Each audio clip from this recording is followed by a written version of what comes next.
Yo, what's up mga idol? Ayan. So, may gagawin tayo mga idol. Ayaw po ito mag-charge. So, iniwan po ito ni ma'am kanina. So, hindi ko po ito na-videohan yung may-ari nung kinuha ko to dahil may ginagawa. At naka-video tayo sa ibang cellphone na pinapagawa. So, balikan daw ito mayang hapon at kalugar ko lang may-ari.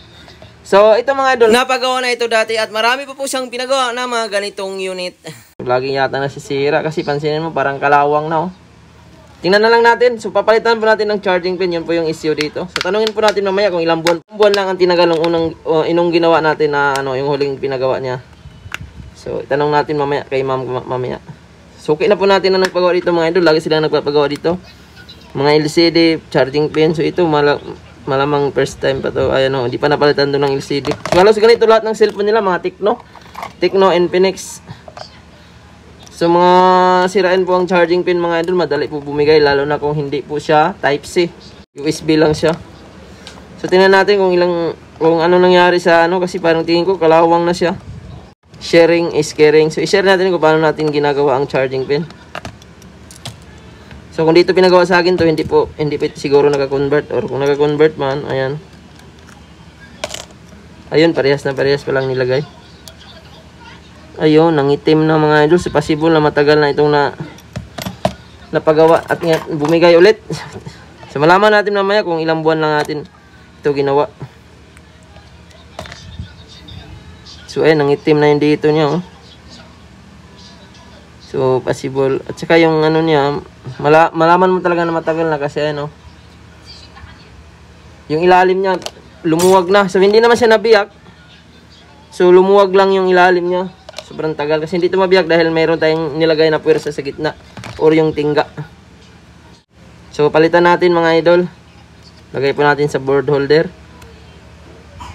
So importante mga idol para hindi magalaw ang mouthpiece ng mouthpiece kung magawa ka ng charging pin, dapat ilagay mo sa board holder. Kasi may mga pisa yan mga idol, kung hindi mo ito ilagay sa board holder, so yung may mga pisa sa ilalim yan, baka kung saan na matanggal. Kaya minsan nawawala na ang mouthpiece pag ibalik mo sa may-ari, babagtsaban ka. So ayan, gamit tayo ng plugs. So importante ang plugs mga idol sa mga hindi nakakaalam ha. Pag nagtanggal ka ng mga parts, importante ang plugs para madali malusaw ang mga piyesa na tatanggalin mo. Liquid kasi yan mga idol. At higit sa lahat, hindi magsitalsikan ang mga piyesa. So kailangan mo talaga gumamit ng plugs para madali matunaw ang pinaka LED nya. Madali tanggalin yung gusto mong tanggalin. So ayan, 350 heat temperature at pansinin nyo, ang bilis lang po natanggal. At ayan, pansinin nyo, kinalawang na nga yung ilalim nyo. So yan po yung dahilan kung bakit siya slow charging. Mabagal mag-charge kasi nangitim na. So ganun po yung katagalang gamit. So ayan, lagay natin ng tingga mga idol. So siguro mga 5 months siguro to, 4 months, di ako nagkamali. Sa kabila pa to nagpaga, nung hindi pa ako naglipat eh. Ano na kami dito, magpa 5 months na.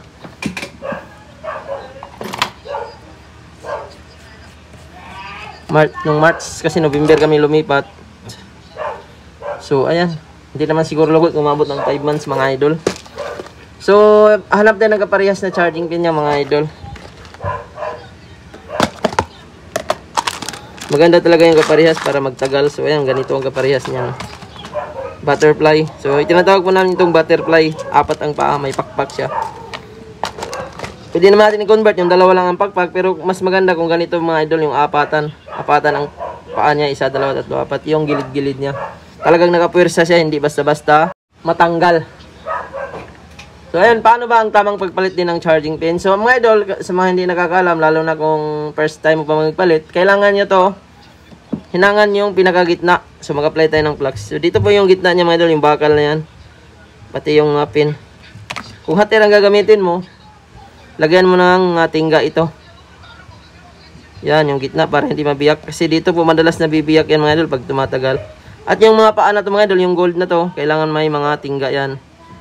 Para madali kumapit ang pinakapin. Di mo na kailangan hinangan pa kung meron ng tingga to. Dito sa pinakapin niya. Dito po nakakonekta sa pinaka-charging board ang pin na to. Pag ilagay mo yan, lapat na lapat siya.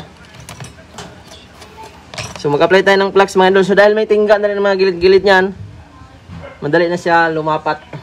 Hindi na natin kailangan tanggalin pa yung mga tingga. So mas maganda nga dagdagan mo ng tingga para makapit talaga siya. Ayun, nag-apply tayo ng plugs. 350 heat temperature lang ginamit natin mga idol. Ay, naka 361. Ay, 354 tayo. So, ayan, may mga tingga na po ang mga paan yan mga idol, yung mga gilid-gilid. Yan, so, ipatong lang natin yan mga idol. Kusa na po yan papasok yung mga paa.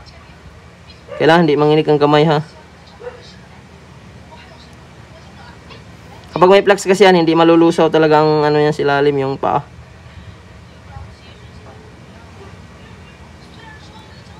So, ayan. Kapag pumasok na yan, dire-diretso na yan. Ayan, itiin lang natin konti mga idol. So, nakalapat na yan. Yan.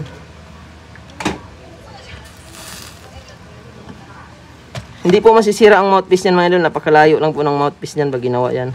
Basta gamitan nyo lang ng board holder mga idol. Hindi magagalaw ang mouthpiece niyan. So ayan mga idol. Pantay na pantay talaga yung mga paa niya. Oh. So itesting na natin kung mag-charge. Ayan. Kitang kita naman natin na talagang nakasalpak talaga yung paa niya. Pantay na pantay. Ayan. Kitang kita natin na nakahinang na dito. Tapos yung mga paa dito. Ayan. Saktong-sakto mga idol. Oh. Kuhang-kuha. Balik natin tong guma. So, tingnan natin kung mag-charge. Wala itong reaction mga idol kanina. Balik muna natin to sa pagkakasalpak. So, ito yung tinatawag na charging board. Ibalik din natin to. Importante kasi ito mga idol. Ito yung nagpapatibay sa charging pin. Ito yung guma. Pampasikip yan doon sa pinaka salpakan niya. Pampatibay. So, balik natin tong screw.